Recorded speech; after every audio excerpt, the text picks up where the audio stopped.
C. Joseph Vijay எனும் நான்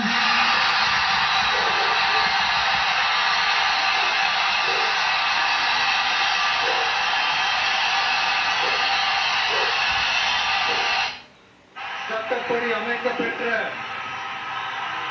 இந்திய அரசியல் அமைப்பின்பால் உண்மையான நம்பிக்கையும் மாறா பற்றும் கொண்டிருப்பேன் என்றும்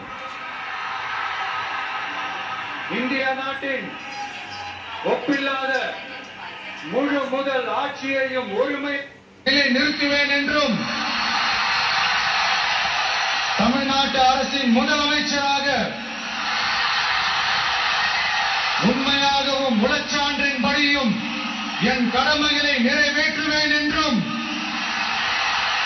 அரசியல் அமைப்பிற்கும் சட்டத்திற்கும் இணங்க